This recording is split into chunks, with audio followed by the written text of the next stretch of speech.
Hello and welcome to Higher or Lower, a show brought to you by oddschecker and Spreadex, where we take a look at the spread betting markets that Spreadex predict, taking their midpoints and telling you whether they're higher or lower. There's a bit of a mix-up again on the panel, and Sam joins us in George's absence this time, so we're back to full strength. Joined again by Jack Wright, and we're ready for another fantastic weekend of football. So we'll kick things off by taking a look at the leaderboard. A pretty decent week for Jack and I last week. In fact, a good week for Twitter too. George missed out. Come on. George missed out on the spoils by being ill, so sorry, George. But you are still ahead of me, so I won't get too carried away. That'll make him feel better. Yeah, it definitely will. So you're on 57%, Jack. Oh, nice. Pretty decent. Yeah, good. George is on 53. George is now Sam, so he's gonna push that even higher. I'm up to 50, which I'm very happy about. I said it was my week last week, and it sort of was. Well, it was our week, but Twitter also had a good time, and they're now on 52, which I shouldn't be upset about, but I would love to be ahead of them. So, without further ado, let's move on to this week's, and we're starting in the Premier League with Crystal Palace versus Tottenham. We're looking at the Supremacy market here, which is the amount of goals that the winning team will win by, with Spurs predicted favourites, 0.7 midpoint, 0.6 to sell and 0.8 to buy. So after three, guys, let's show the paddles. 3, 2, 1. Ooh, Sam's gone lower and Jack and I are higher. Yes. Well then, in at the deep end. Yeah, make a nice early splash. Yeah, there we go. Over to you, mate. So, I always look at Palace away for a top team. It's just one of those horrible fixtures. It always gives me the shivers. And whether or not that's justified in the stats or not, I don't know. It's just one of those fixtures. I'm sure we all have them when we look at the schedule and we go, oh, tough one that. Ooh, Selhurst Park, tough one that. And generally speaking, this has been a real low scorer, right, for Selhurst Park this season. Yep. There's obviously that 3-2 aberration. But other than that, a couple of 0-0s and a 1-0. So it's actually the most goal-starved stadium in the Premier League this season, Selhurst Park. A very bad value for money season ticket right now if you're into goals. So I just wonder if maybe, like, you know, when you see the hype train overtake a certain team, and obviously Spurs have been amazing and they deserve all the credit. But a couple of things here, it's just telling me low scorer and maybe Spurs trip up where you would not expect them to. So that's my thought process. I'm a little bit surprised, but you've backed it up pretty nicely there, so fair play. Jack, I don't really want to follow that, so I'm going to give it to you. Pass the buck this way. I can see where Sam's coming from, certainly with that one. Selhurst Park, I think also Roy Hodgson was fuming as much as Roy can get with their performance against Newcastle, 4-0 last time out, so he's given them a Roy's rocket, and we'll see how that one goes. But of course, Spurs have just, as you say, the hype is there, but the hype is real at the moment. Yeah. And I am taking it to continue. Fantastic performances, goal scoring.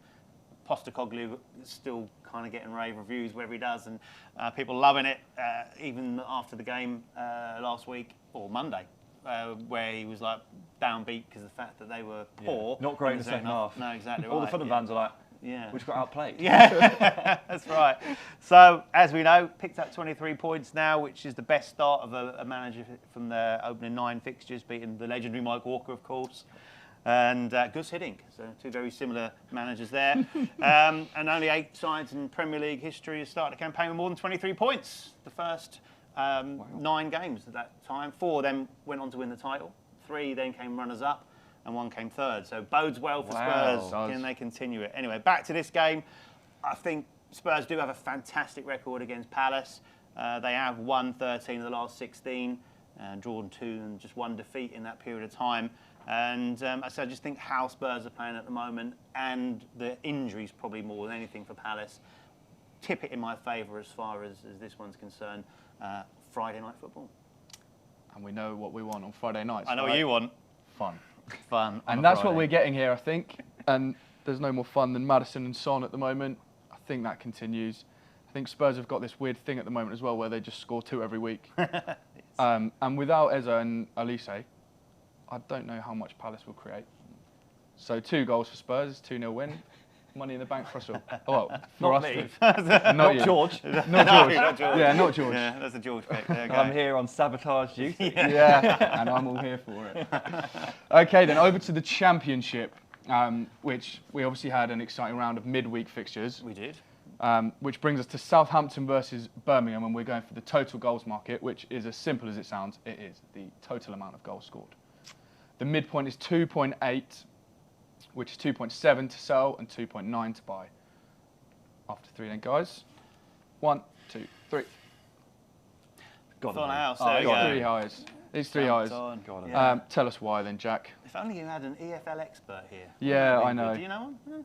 I don't know. Sam might be. A fit one. I used to work for Southampton. There we go. Wow, there we go. We can't get better than that. So, well, I'll start off and then you can show us how it's done. I'm focusing a bit more on Birmingham here, luckily. Okay. So, Rooney obviously coming into the job, dawn of a new era. Not a very nice light dawn, is it? It's a bit of a gloomy dawn, a bit like this morning, really, to be fair. But obviously, they've looked to bring in a new manager with no fear, a no fear approach. And I say, when asked about it, Rooney said they want to take risks. They are going to make mistakes. They want to get forward. They want to put crosses into the box. And looking at a very small amount of data, it seems that they are going to be using their fullbacks to be doing that, getting a lot of width from them, advanced positions and getting crosses into the box. But it seems to be leaving them very exposed at the back. And they only lost 1-0 to Borough, didn't they? But I think it was 10 shots on target or 10 saves that John Ruddy had to make. And it was a similar story last night in that 2-0 defeat to Hull. I think it ended with 9 shots on target. So it just appears to be at this moment in time that this no-fear approach is leaving themselves wide open at the back. And I think with Southampton, they do have the ability to take advantage of that. So, but they're also fragile.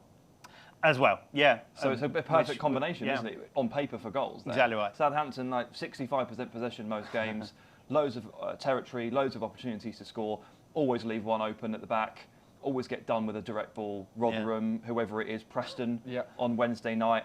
And so they're a little bit fragile, but they have the capacity to score 2 or 3 goals, that's clear. What I love about this as well is that Southampton almost always score in the last minute. So even if you've only got a couple of goals here, you're always alive right until the very last minute. Because Southampton this season, opening night against Sheffield Wednesday, last minute winner. 96th minute draw against Norwich. 93rd minute winner against Plymouth. 94th minute winner against Hull. 96th minute equaliser against Preston. Yeah, crazy. These bets are alive for the entire duration of these Southampton games, and that makes me feel comfortable with any over. Yeah, I like it. That is literally the best advert for spread betting I've ever seen. That with a spread bet, the excitement goes all the way to the final whistle. There you go. So thanks very goal much. Minutes here look like to be I was going to say, interesting play on that basis. For sure. Maybe goal minutes is a better one for you here then. I think also these two sides are going to be playing out from the back. I saw John Ruddy now in this new system having probably about third highest amount of touches in the game, and it is. I'm not sure that's his. Yeah, my eyebrows went nearly as high as that when I saw that and heard that as well. But seeing, especially in that Leicester game, I remember it just seemed to be one mistake after another, with Southampton trying to play that way as well. So I think there could be. They've got a bit better at that, but they're not perfect, not by a long stretch. And we love that when we're on goals. Yeah, exactly. I don't know how, again, I can follow this. I need to go first at some point today. But just skip to Chelsea, Brentford, mate. I think it's best for everyone, isn't it? Cool, so we're all in agreement. We're all higher, hoping for goals. And as Sam mentioned, we're over to London now for Chelsea versus Brentford. We're looking at the time of first goal. It's 35.5 midpoint, 34 to sell, 37 to buy. So when you're ready, 3, 2, 1. It's 2 highs and a lower, and there we go then. So I will go first. Right, my main reason here is it happened against Arsenal. No, it does go a bit beyond that. It happened against Arsenal, 15 minutes. It happened against Burnley, 15 minutes. And it happened against Fulham, 18 minutes. So last 3, all in for Chelsea. Brentford, 25 versus Burnley, 26 versus Man United, 58 versus Forest. So for Brentford, 2 of 3. I like those odds. I'll take that. Okay, going with that. Yeah. Sam, you're disagreeing. No, I'm not. I don't. You definitely did. I mean, obviously, I literally did. But I don't have statistics for this because I think for this, again, it comes down to a little bit of gut feel rather than science sometimes on these things. And I do look at this as a West London clash, as you kind of build. And I look at 2 teams here who I think have got Chelsea particularly recently, very good off the ball. Brentford traditionally very good off the ball. And I just wonder if that results in something of a cagey opening. And so I'm not really thinking this is going to be 0-0. I just think it might take a little bit of time for the opening to come. Yeah. So that's why I've gone for higher. Yeah. Fair enough. And luckily, I have got some stats to back that up. Oh, yes. There we go. Yeah. So I mentioned last week about Chelsea being a bit of a litmus test against Arsenal. I weren't quite convinced because Burnley, Fulham were kind of walking apart for them, really, to be fair. But I thought they were impressive for most of that game against Arsenal. They just didn't manage it well towards the end, and it kind of fell apart. But I certainly think it's still a tick in the box for them. So I'm kind of more certainly happy to get them on side now. But the key thing being here, obviously, is time of the first goal. And only 3 sides are yet to trail at half-time in the Premier League. Chelsea is one of them. Tottenham is the other. And Brentford is the other. And Brentford can give us an extra stat, which is brilliant. They're the only side in the Premier League yet to concede a first-half goal. Until this week. All records come to an end. Yeah, they yeah. do. But not this week. That's fair enough. Yeah. Hard to argue with, but I appreciate the stats as always. Moving on then, we've got 2 markets here. West Ham versus Everton. Quite a spicy clash, I hope, or we'll find out anyway. We'll start with the Supremacy, which, as I previously mentioned, is the margin of victory. West Ham are favourites here, and the midpoint is 0.4. So if you think West Ham will win, it will be a bye, which will be higher from us. And if you think it will be a draw or Everton will win, it will be lower for us and a sell for you guys at home. 3, 2, 1, go. Just 2 lower. Yeah, I guess you'll take it away then, Jack. Yeah, going for the Hammers win here. Obviously, it's been a very tough week off the field for Everton. Obviously, the sad news regarding the chairman, but also this possible 12-point penalty, which has come out in the last 24 hours, looming over them. So the question being is how the players are going to respond to that. It's one of those that we aren't really going to find out until they kick off here. And of course, West Ham, at time of recording, playing Greece away, which I'm sounding like I'm going the wrong way here. I'm going against what I'm actually saying. But yeah. Everton desperate for points. West Ham away in Greece. Damn, what am I doing wrong? And of course, West Ham swept aside by the mighty, impressive Aston Villa last week as well. Yep. But there we are. I think for me, Everton are fortunate to be where they are in the table. I think they're fortunate that there are some terrible sides in the league at the moment who are massively struggling. 7 points on their opening 9 games is the lowest return from them since 2005. So it shows you that that kind of start has been disguised a little bit. West Ham at home, strong force. I feel that they will have enough in this game. They have had a couple of wobbles this season, but against the likes of Manchester City and Newcastle. And I've been quite impressed with how West Ham have played, certainly when they've been playing the sides that are mid to lower ranked in the table. And I'm taking West Ham as that sort of side at the moment that I'm quite confident can beat the sides they should beat, but will probably lose against the sides that they should lose against. And for me, this one is a game they should win, and therefore I think they will. Last season ended 2-0, and I'm expecting a similar result. Yeah, no, I don't agree with you. But I think the Greece thing is a big thing for me. Greece is the word. Yeah, it is indeed. But I think, I don't know if impressed is the right word of Everton's performance against Liverpool, but I wasn't unimpressed. Okay. If that makes any sense at all. They ranked 4th for big chances created, which I think, again, it's hard to say whether that bodes well or not, but you'd like to think if they can start converting some of those chances, they can beat the likes. They have started converting. They have. Some chances, I'm not getting carried away. No, because early doors they were huge XG underperformer, weren't they? First 3 weeks they created a ton of chances, scored almost none of them, and they were the worst underperformer in that metric in the league. They started to correct it a little bit. So I share your faith in Everton a little bit here, and it's tied into the fact that West Ham were so bad on Sunday, and now they have to go to and play Olympiacos and then come back. That is a situation there where I look at that and I start to sniff a little bit of an upset, which is why I went for lower. I think the ingredients are there because Everton I think are slightly better than you think, and I think West Ham are slightly worse than you think. Basically, it comes down to that perception, and that works well for the argument. Definitely. Again, we'll see. I can see absolutely that point of view. And it's a tough gig tonight. West Ham, I think, if I can see them on paper battering a team from set pieces, if I see them as a really good stylistic matchup for a team on set pieces, I will probably shade in their favour. Everton are one of the teams in the league, probably one of the biggest teams in the league, probably one of the teams that could keep a lid on that and even threaten them at the other end, which again is another thing that I think about when I'm looking at West Ham games. How do they match up on set pieces? Because it's such a prominent strength of theirs. I think West Ham have been quite weak at set pieces this season. They're certainly conceding a lot of corners. First 3 games, they were great, weren't they? Yeah. But then... It's gone a bit. Yeah, it's gone a bit, Oh, well, never mind. We'll see. We'll go.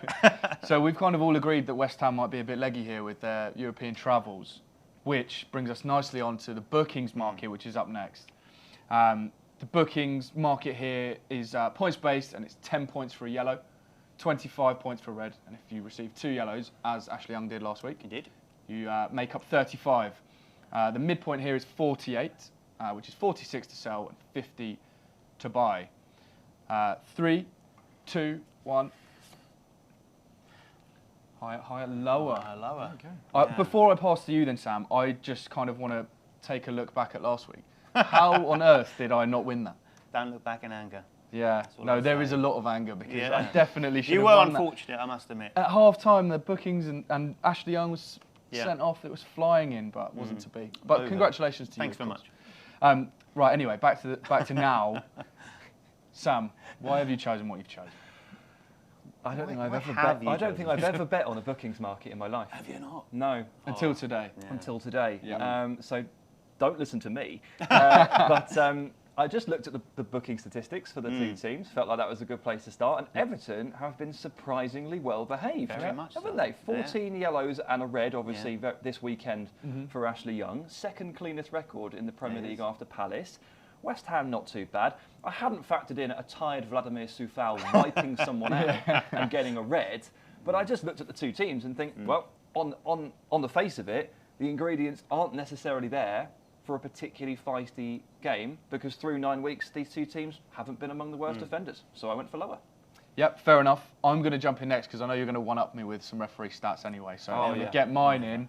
Stuart Atwell was in charge here. 3rd highest yellows of any ref in the Premier League this season with an average of 5.60. Last 4, you've got 6 yellows, 4 yellows, which obviously would be a lose here. 8 yellows and 8 yellows and a red. It's going to continue. It's going to continue, right, Jack?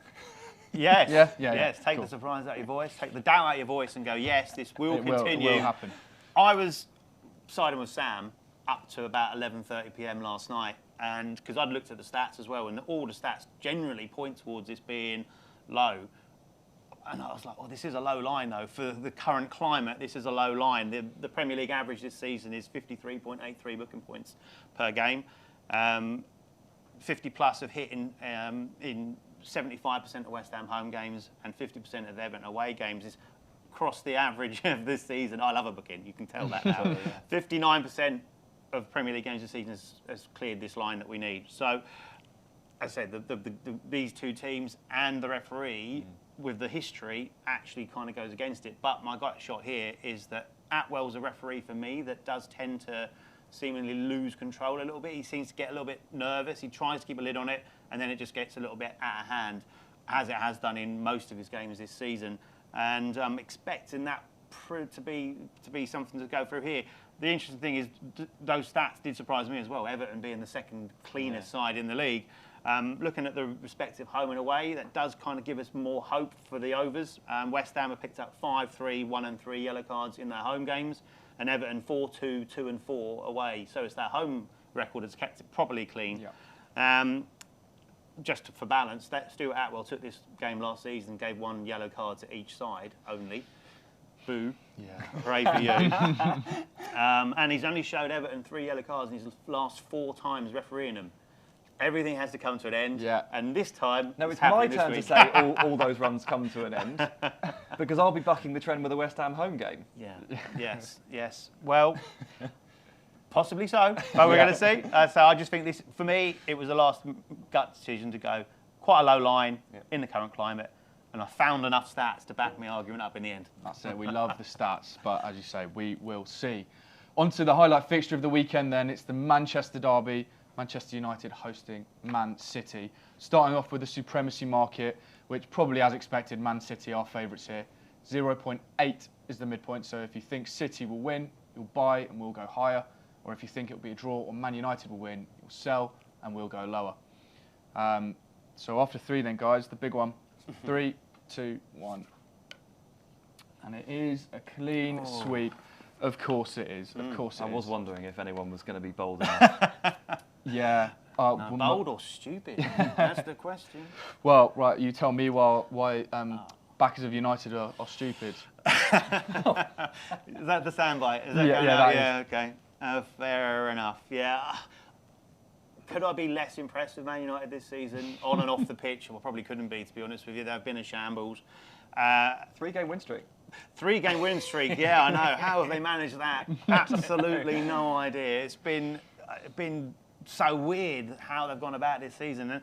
And it started with that Wolves game. It kind of set the tone, didn't it? Like they kind of huffed and puffed. They conceded lots of shots. That penalty situation.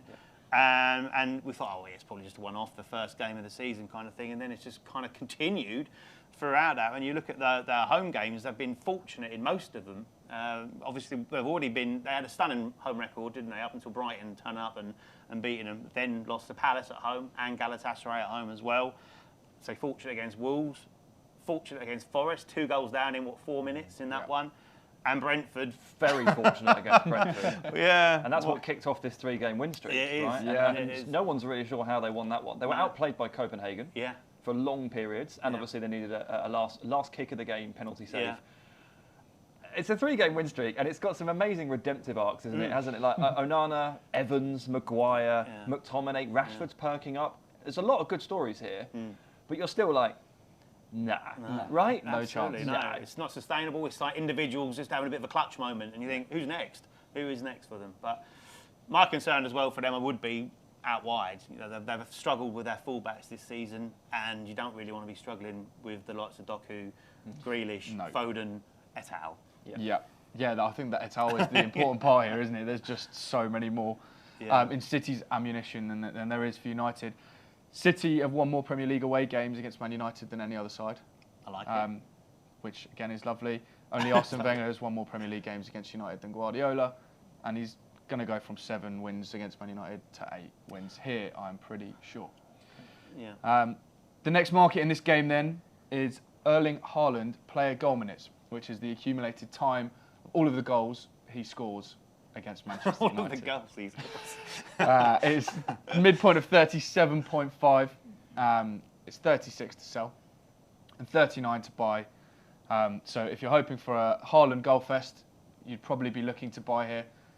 If you think he's going to blank, you'd be looking to sell. But what are we doing? 3, 2, 1. Wow, we're all going. We're all on the same side again. High line, but we're going high. I think the key thing for me here, I think I mentioned to you off air actually, is that Erling Haaland. Yeah, it is Erling Haaland, right? But for some reason, to me, maybe not to you guys, he seems to be sort of not flying under the radar, but no one is really hyping him up. He scored 9 goals in the league already, scored 2 in the Champions League this week, and no one is really singing his praises. And I think it's because it's normal. But it's just him, isn't it? Also, wasn't he on like a 500-minute Champions League goal drought? Yeah. What a fraud. Yeah. He's like got more than a goal per game in his entire Champions League career with a 500-minute goal drought in there. I mean, it's amazing. And he's got 9 in the league, obviously incredible. It's just normal service. So people look for other angles. And the talk about Man City recently has been, wow, how bad are they without Rodri? Not how good is Erling Haaland. It's actually the complete opposite, isn't it?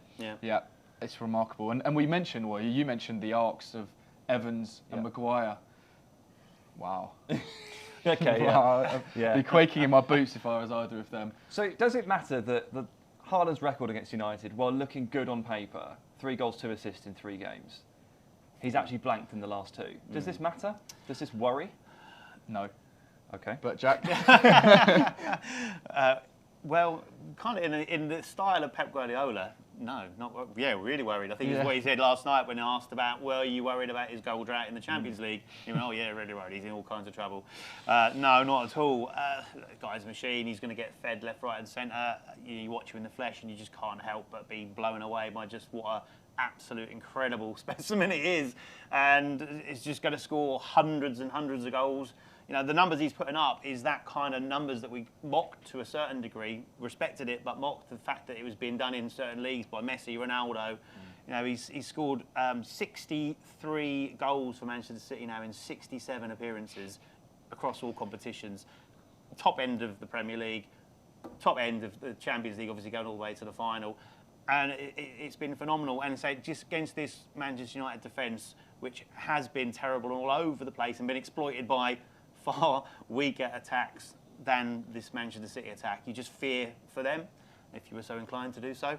But yeah, you just think there's going to be lots and lots of chances for City, and Haaland's going to be on the end of at least one of them. It is a high line. Generally speaking, I'd avoid it, as we did at the start of the season against Burnley, where he scored 2, but too early for you, I think it was at the time. But I just feel that, yeah, he'll get 90 minutes unless it's a complete rout, in which case he probably would have scored a couple of goals anyway in that rout. So I think there's just enough here that you'd suggest that he'll get on the score sheet at least once. And like I say, you look at the goals he scored this season, he'll be fine. So from your perspective here, this is an accumulation of goals. This is you're thinking brace or more for the higher. Because for me, actually, I was kind of thinking 1 goal but later. Yeah, genuinely. That works. Because of course, there's 2 ways to make the bet. I can see this being a little bit more of a grind for City than perhaps we expect, just because that's the kind of thing that United do. They throw the spanner in the works when you don't expect them to, particularly in a game like this. And for all the flack that Maguire takes, like he's actually doing all right at the moment. And physical centre backs, they do tend to hang with Erling Haaland a little bit better. I've seen Tyrone Mings do it. I've seen Craig Dawson do it. I do think that Harry Maguire is actually better than both of those players, so that he has a chance. The problem is he wears you down. So for me, I'm thinking, okay, he might not get any joy in the first half. He might not score 2 goals, but I think he might score in the second half. He might get a 70th. Actually, just worn him down over the course of 70 horrible minutes, twisting, turning, and chasing.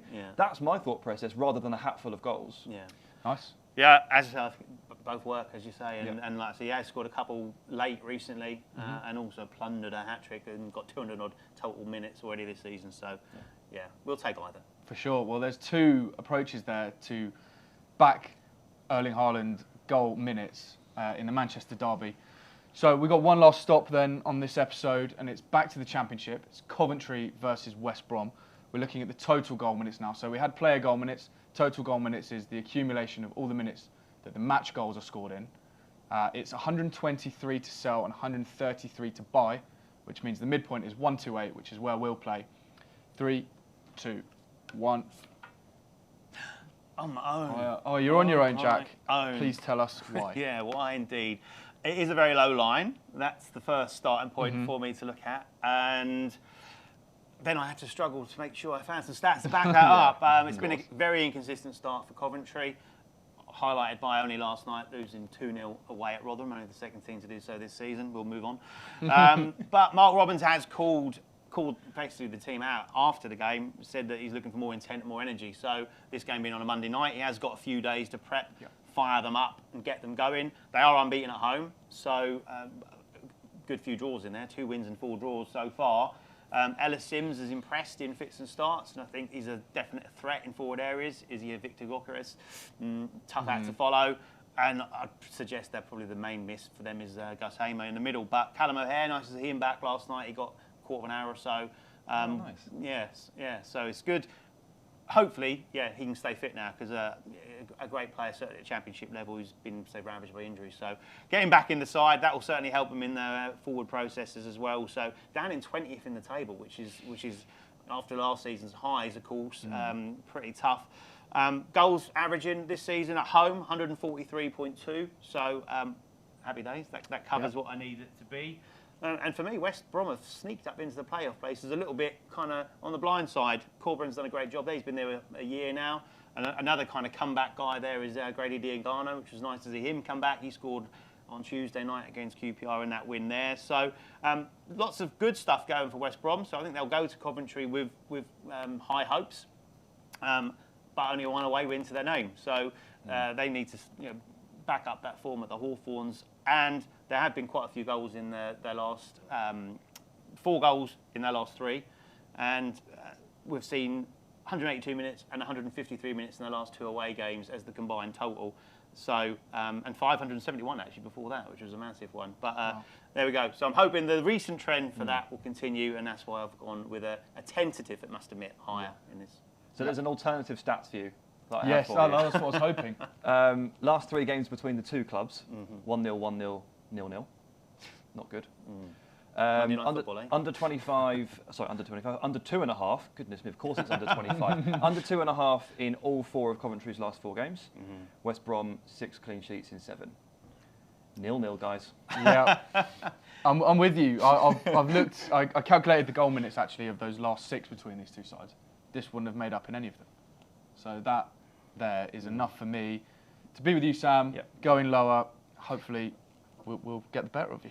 Well, No way did you come up with an extra stat to beat Arsenal. No, exactly. One in the back pocket. No, yeah. Well, other than that, contractually obliged on Monday night to put on some entertainment for us. I know you like Monday night fun as well. Monday night fun. Every night fun. Okay then, guys, that's it for this week. Thanks very much for joining us, and thanks to Jack and Sam. It's been a pleasure. As always, make sure you check out Spreadex for all of your spread betting needs, and do keep in mind that losses can exceed initial deposit. They do have an account opening offer for all new customers, which is bet 25 and get £50 worth of free bets across a range of markets, including some of the spread betting markets that we've discussed here. Total goals could be the perfect market for you to introduce yourself to the world of spread betting. Also, check out oddschecker for all of your odds needs. It's the best place to find value, so don't place a bet without checking oddschecker. And if you're looking for stats, there's no better place than WhoScored.com. But that's it, guys. Enjoy another fantastic weekend of football. Until next time.